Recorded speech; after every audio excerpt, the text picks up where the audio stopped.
德福巷、書院門、雙子廟都喺附近嘅啫，離開鐘樓大約10零20分鐘嘅步程，一般人10分鐘行到噶啦，所以可以慢慢玩 group 埋一齊。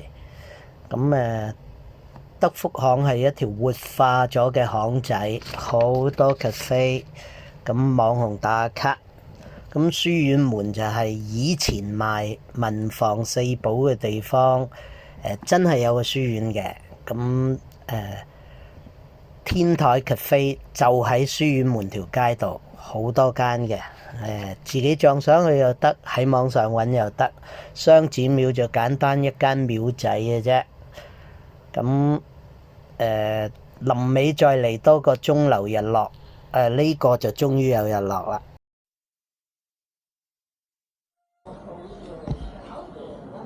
OK， 呢度係雙子廟，人都多嘅喎，可能真係冇嘢做咯。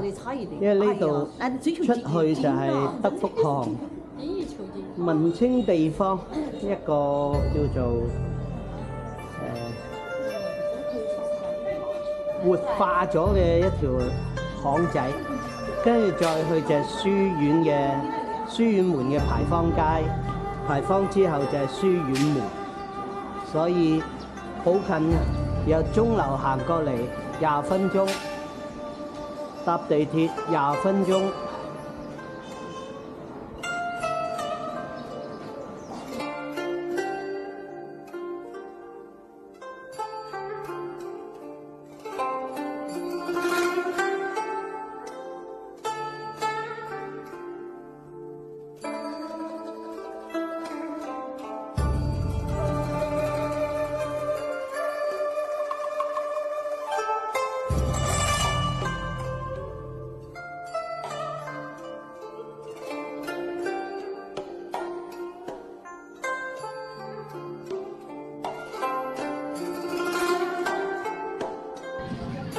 嗱，我頭先見人咁影相，以為好玩嘢啦。嗱，可以講個點啊？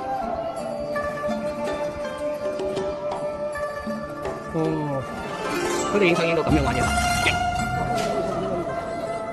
書院巷其實都係賣手信嘅，就叫手信一條街啦。主要賣嘅係嗱，仲有嘅就係紙筆物啊、泥漿啊、紙筆物呢個都執落。哦，而家每條手信街都係賣同樣嘅嘢㗎啦，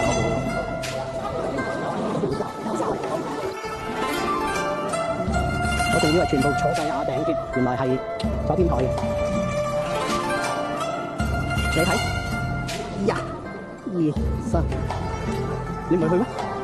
哦，你睇，係啊，呢個位殺晒。